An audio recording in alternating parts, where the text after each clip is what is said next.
Seguinte, eu tinha 17 anos, Eudes, e eu procurando literatura que falasse das saídas do corpo, para tentar me entender, naquela época eu não tinha ninguém para conversar, eu lia de tudo, literatura espírita, ocultista, teosófica, yogi, umbandista, eu sempre li de tudo.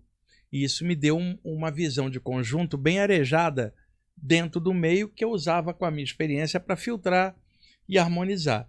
Então comecei a estudar os ocultistas franceses do final do século XIX.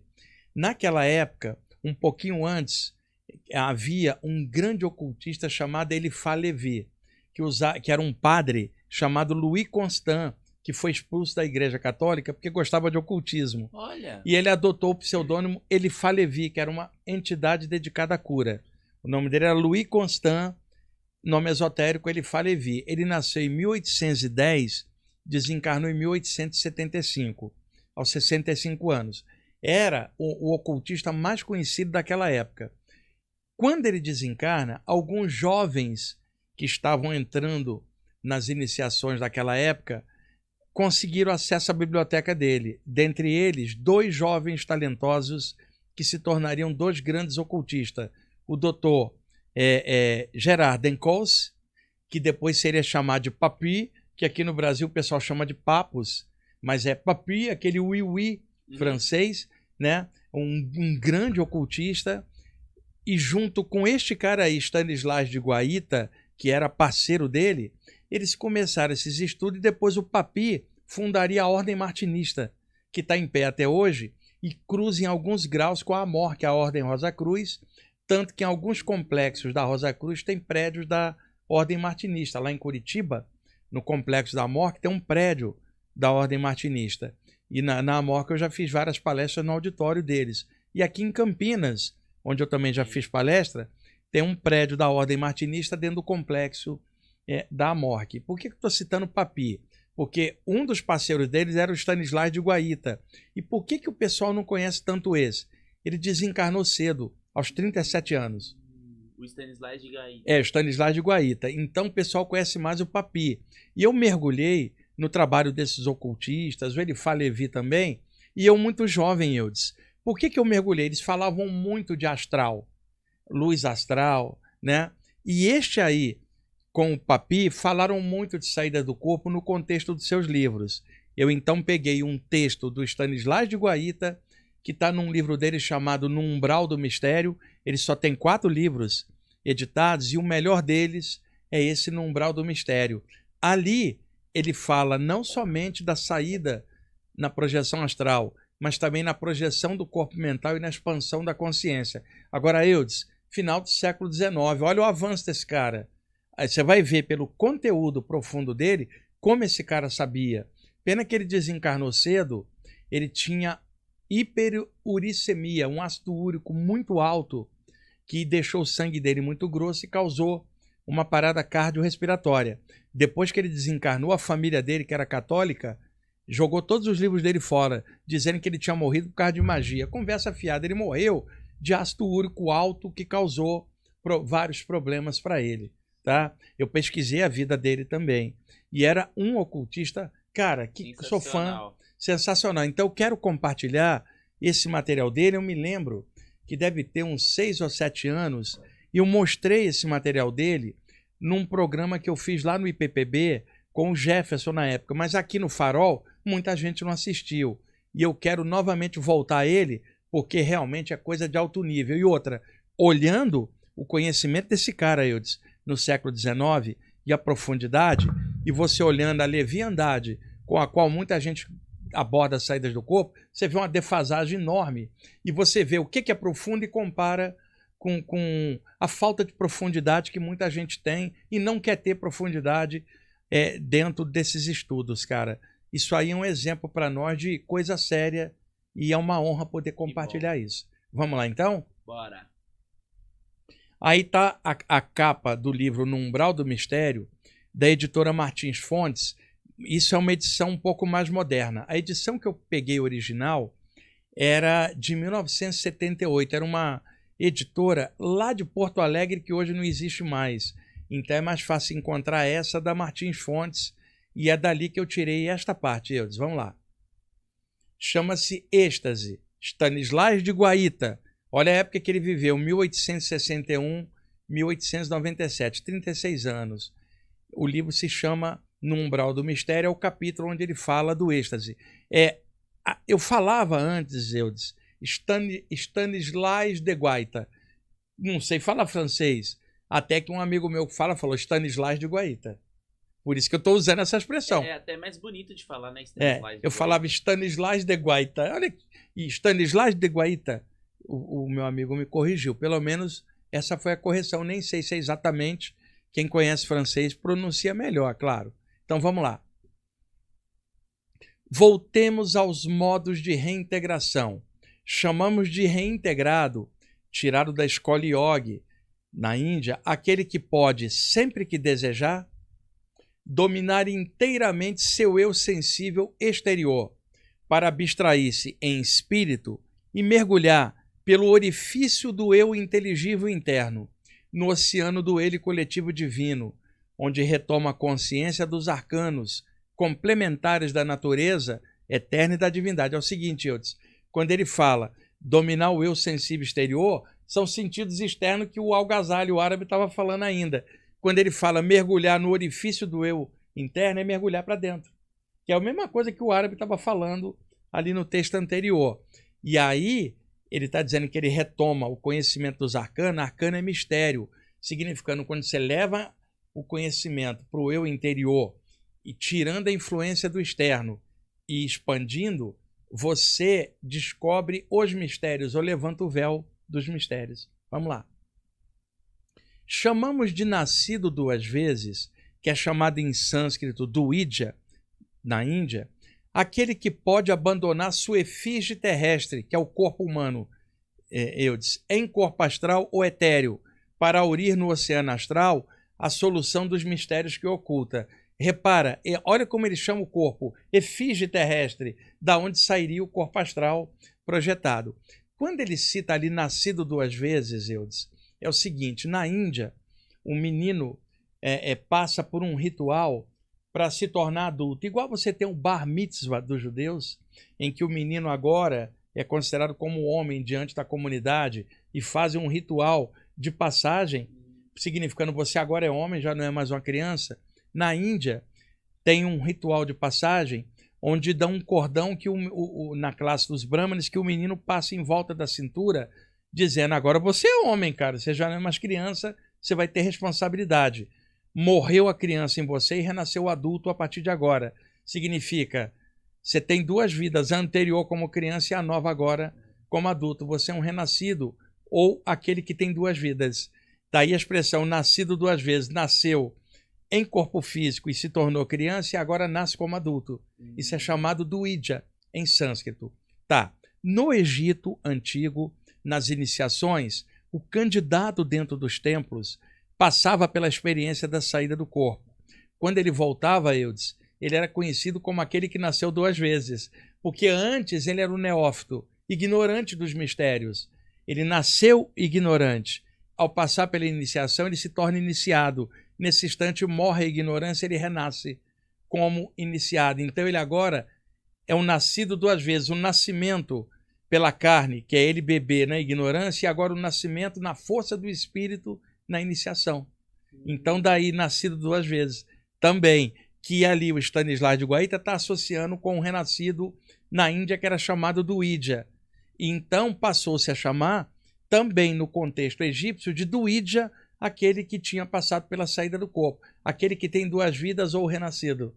Acho que ficou legal a explicação, porque é um tema complexo. Agora, repara, o cara estava falando isso no século XIX, Eudes. Muito tempo. Né? Vamos lá. A reintegração espiritual interna pode tomar o nome de êxtase ativo. Convencionou-se dar à projeção da forma sideral o nome da saída em corpo fluídico astral, que é a projeção astral. O êxtase ativo apresenta 2 graus. No primeiro, o adepto penetra a própria essência da natureza eterna, que lhe comunica de modo direto, sem símbolos, a verdade e luz. No segundo grau, ele pode comunicar a si mesmo com o espírito puro, que o arrebata ao céu inefável dos arquétipos divinos. É o seguinte, Eudes, quando ele fala que o êxtase apresenta 2 graus, no primeiro é comunicada a ele a verdade luz, a expansão da consciência, certo, que o yogi chamaria samadhi, o ocultista chamaria de estado de consciência cósmica. No segundo, a comunicação com o espírito puro é uma projeção do corpo mental, onde a pessoa, além da saída do corpo, projeta o corpo mental ao plano mental puro. Ele está fazendo a divisão da expansão da consciência e da projeção do corpo mental. Pode passar. Nesse caso, ocorre a transfusão da divindade pensamento, que se faz a humanidade pensante em sua inteligência, pelo efeito de uma alquimia íntima, de uma transmutação gigantesca e inexplicada. Eudes, ele está dizendo que nessa condição de corpo mental, na expansão, a divindade a qual é percebida é tornada humanidade na percepção dele, porque ele é um homem, um ser humano percebendo o divino. E aí o divino se torna humano nele. Olha que espetáculo isso. Uma alquimia interna, onde ele transmuta esse eu humano e percebe que ele é o eu divino. Sabe o que isso me lembra? William James, que era um grande psicólogo e filósofo americano do final do século XIX, que ele cunhava essa expressão dizendo: eu aqui e agora, limitado pelo meu sentido, sou uma pequena gota. Expandi a consciência e descubro que eu também sou oceano, porque a gota também é oceano.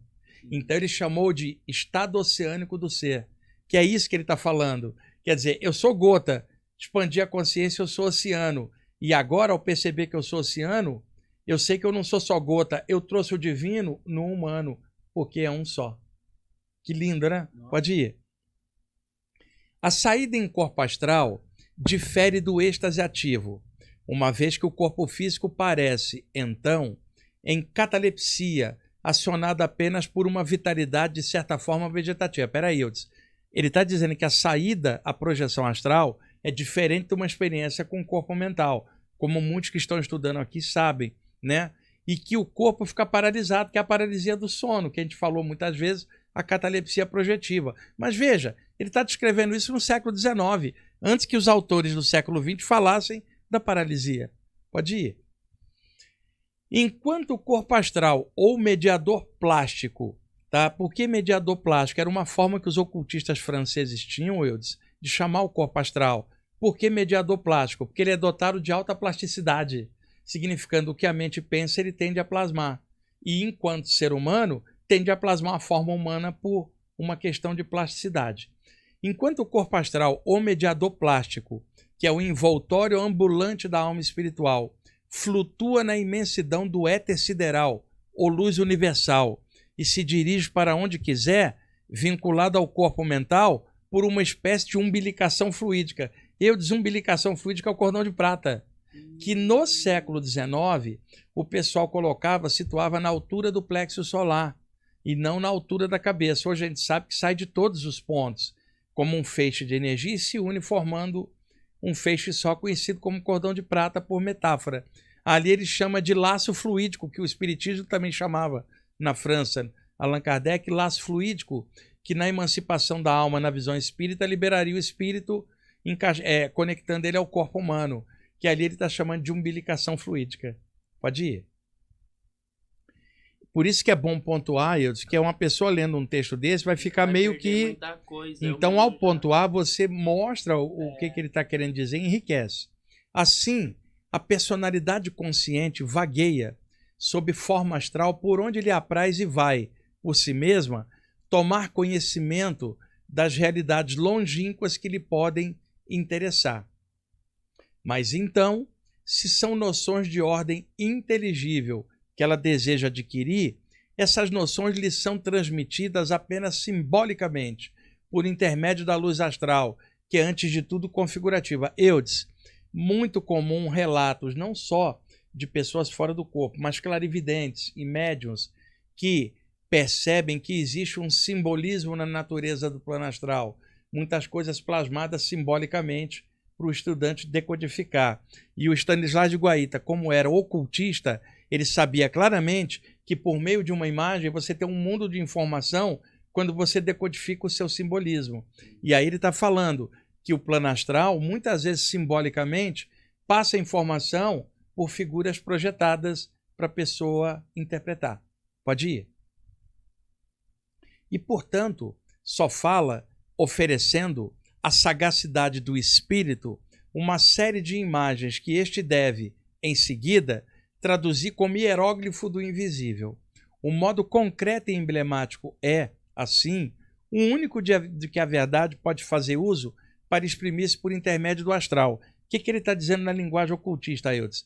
Quando alguém é o iniciado e sai do corpo, potências maiores, inteligências invisíveis, que estão em planos que a pessoa não consegue acesso, projetam figuras projetadas no astral para a pessoa decodificar todo o conteúdo. Mas isso só pode ser feito por alguém que está iniciado naquele estudo, não por um leigo que estiver fora do corpo. Então ali ele está falando de forma iniciática que aqueles que aprofundam esse tema e que avançam, o plano espiritual abre em forma de simbolismo e abre, levanta o véu para a pessoa interpretar. Isso não acontece quando a pessoa vai de forma leviana. Aí fica só naquelas projeções básicas, sem nunca crescer e despertar para algo maior. Pode ir. Na modalidade passiva, o autoêxtase tem, igualmente, 2 graus. Primeiro, comunicação com a natureza essência na luz de glória.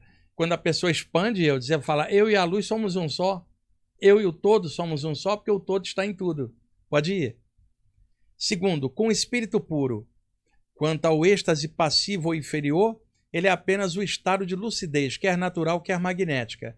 A maior parte das visões beatíficas lhe são expressamente atribuídas. Está querendo dizer o seguinte, quando a pessoa entra nesse estado, ela pode ter uma comunhão com a luz universal, o espírito puro, Deus, o nome que você quiser chamar, o eterno, o todo, e que boa parte das visões beatíficas nas religiões, não só do Ocidente quanto do Oriente, é a expansão da consciência percebendo um poder maior. Pode ir. O que sobretudo importa ao adepto, no caso, o iniciado, é chegar a pôr-se em comunicação espiritual com a unidade divina, é cultivar um dos graus do êxtase ativo e aprender a fazer com que, dentro de si, vil átomo, fale a voz reveladora do universal absoluto. Quer dizer, o objetivo do estudante espiritual é a expansão da consciência, Eudes, a fusão com um poder maior do qual ela é originária. Então, ela aprende que dentro dela, que é um conjunto de átomos, também habita o divino. Ela tem certeza disso agora. Pode ir. Você acredita que então que a gente é parte do todo tendo que voltar para ele? Não, na verdade, ir e voltar desaparece quando você fala que o todo está em tudo. É o infinito e é você, é tudo, porque não há nada fora do todo. Então, é legal agora... É paradoxal. É paradoxal porque o cérebro da gente usa a noção de espaço e tempo. Mas se você falar num Deus que só está lá em cima e não aqui dentro, tem algo errado com a palavra o todo, porque só está lá em cima e não aqui embaixo. Né? E como é que Jesus falava? O que se acende em cima, acende embaixo, o que acende embaixo, acende nos céus. Uma interdependência, que o todo está em tudo. Né? Vamos lá. Então, é possível ao relativo compreender o absoluto? Não, sem dúvida. Mas é viável assentir-lhe sim unindo-se a ele. Um fragmento de espelho convexo não reflete todo o céu? Eudes, não é possivelmente relativo a compreender o absoluto, porque o nosso raciocínio é relativo. E moramos num planeta pequenininho no meio do infinito e a gente mal se conhece, quanto mais a consciência cósmica. Então a mente relativa não tem como compreender o absoluto. Mas é possível que numa expansão, a aumentar essa sensação de conexão, você compreenda, assim como um espelho que está aqui convexo, ele pode refletir a luz das estrelas, mesmo sem ser infinito. Ele faz uma analogia perfeita. Pode ir. Toda a grande voz do oceano não canta na cavidade do mais singelo molusco, que teve a fortuna, diz a lenda, de suportar, mesmo por uma hora, seu beijo imenso e sonoro? Eudes, a grande voz do oceano, o som das ondas, está presente em cada pequeno serzinho que habita no oceano. Pode ir. Assim, o êxtase deixa na alma extasiada, ainda que por uma hora, a impregnação do infinito, a noção vívida do absoluto, o murmúrio incessante do ele revelador, que contém todos os eu sem ser contido por nenhum. Cara, quando você olha um negócio desse, Eudes, e vê que esse cara escreveu isso no século XIX, e olha entra na internet e vê um monte de gente navegando com leviandade e sem profundidade num tema desse, o pessoal não tem ideia, cara. Tá mexendo com esses temas como brincadeirinha mística, uma coisinha ali. Ah, eu queria sair do corpo, mas para quê? Qual é o objetivo? Por isso que tem que dar profundidade. É uma das coisas que eu mais tento passar, e não só eu, vários outros autores e pesquisadores tentam dar seriedade nesse estudo. Não há brincadeirinha. Isso aí, cara, é a expansão da consciência. Você pode melhorar muito enquanto pessoa. Você falou um negócio que me deu uma curiosidade. Quando a gente tem conchas dentro de casa, o pessoal fala que se você colocar no ouvido, você escuta o barulho do mar. E na real você acaba escutando mesmo. Você acha que você escuta o vácuo dentro da... Não é o barulho do mar. É que lembra, né? Ficou essa coisa popular. Coloca a concha para você escutar o som do mar. Você está escutando o som ali do vácuo ali dentro, cara. Ah, tá. E aí o pessoal correlacionava. Vamos lá. Quanto gozo revigorar sua vida individual no oceano coletivo da vida incondicionada, ou aspirar a seiva espiritual no próprio espírito puro e se alimentar. É uma iniciação decisiva, uma janela aberta para a imensidão da luz inteligível e do amor divino, da verdade celeste e do belo tipo. Ele está querendo dizer, num estado de expansão da consciência, a energia que você sente, a comunhão com algo superior, é o seu alimento espiritual. E você, nem que seja por um tempo, você fica impregnado desse infinito em você. Pode ir. Reencontrar o caminho do primitivo Éden. Muitos passam ao lado da porta que comanda essa senda e nem mesmo percebem essa porta, ou se a veem, desprezam-na, deixando de bater nela. Talvez até bata nela um curioso que não saiba fazer ressoar o umbral dos 3 toques místicos. Bate profanamente e a porta não lhe será aberta. O Cristo diz, bateis e vos será atendido, né? E ele também disse, muitos são os chamados, poucos os escolhidos. Olha aqui, a iniciação literalmente, pode ir. Como conciliar esses 2 textos? Quer dizer, Cristo dizia o seguinte, batei que a porta se abrirá, mas ao mesmo tempo diz, muitos são chamados, poucos os escolhidos. E aí ele interpreta assim, acontece que às vezes aqueles que batem na porta não são ainda chamados. Muitas vezes aqueles que seriam chamados não batem, ou mais frequentemente batem mal. É fantástica essa analogia. Pode ir. Portanto, se aspiras a tornar-te um adepto, evoca o revelador que fala ao âmago do teu ser, impõe ao eu o mais religioso silêncio, para que o ele se possa fazer ouvir. E então, mergulhando nas profundezas de tua inteligência, escuta falar o universal, o impessoal, o que os gnósticos chamam de o abismo, o profundo, o incognoscível, Eudes, que é o eterno em todas as coisas. Pode ir. Porém, é preciso estar preparado, e esse é o papel do iniciador humano, zelar por essa preparação, sem o que o absoluto só tem uma voz para aquele que o evoca estouvadamente, voz terrível que tem o nome de vertigem. Eudes, o que ele está dizendo? Se uma pessoa sem preparo tiver uma expansão da consciência, ela enlouquece. Ela não tem parâmetro para poder entender o que é a comunhão espiritual. Então, para isso, a pessoa tem que se preparar, estudar e avançar, para quando aquilo acontecer, ela ter o estofo para entender o que está rolando. E aí ele chama de vertigem, quando a pessoa enlouquece, quando tem uma abertura que ela não tem profundidade para entender. Pode ir. Em resumo, tem-se aqui um grande sublime arcano, mistério, né? Alguém só pode completar a sua iniciação pela revelação direta do Espírito Universal, coletivo, que é a voz que fala ao interior. Ele é um mestre único, o inevitável guru das supremas iniciações. Eudes, alguém pode ser iniciado por alguém que hierarquicamente lhe é superior num grupo, ou por um guru ou um mestre. Mas o que o Stanislas de Guaita, que era iniciado, está dizendo? A verdadeira revelação vem do Espírito puro, não de outro homem encarnado na Terra, que pode até ajudar nisso, mas a revelação só se completa com a expansão da consciência, o estado de consciência cósmica. Pode ir. Conhecemos as diversas maneiras de entrar em contato com ele, ir à sua busca, fazê-lo vir, deixá-lo vir, entregar-se a ele ou tomar parte de sua soberania, que é a ligação com o Eterno. Olha que texto maravilhoso, Eudes, tirado de um livro do século XIX, no Umbral do Mistério, o capítulo chamado Êxtase, do grande Stanislas de Guaita. século XIX, o cara já tinha... Todo esse conhecimento. Eu lia isso com 17 anos, cara. Você tem uma ideia? Porque outro dia eu estava numa live e aí uma pessoa botou uma mensagem lá perguntando: Wagner, vocês que têm o dom que Deus deu, essa riqueza que Deus deu de sair do corpo, vocês falam assim facilmente porque vocês tiveram um dom. Que dom? Estudei pra caramba, cara. Que Sim. dom, né? E outra, ninguém comprou livro para mim, eu gastei muito dinheiro comprando livro para entender. Tem uns que falam, dai de graça o que você recebeu de graça. Eu nunca recebi um livro de graça. Eu comprei todos, tive que correr atrás, trabalhar para comprar. Então, é importante ter literatura profunda. Existe uma técnica, Eudes, que diz assim, num dia bem pesado, quando você estiver sendo puxado por um polo inferior, leia algo do polo superior, porque você vai ao contrário e equilibra os dois polos. Sim. Então, quando é que a gente tem que ler um texto desse? Num dia difícil, para elevar o pensamento, para contrabalançar a baixaria daquele dia.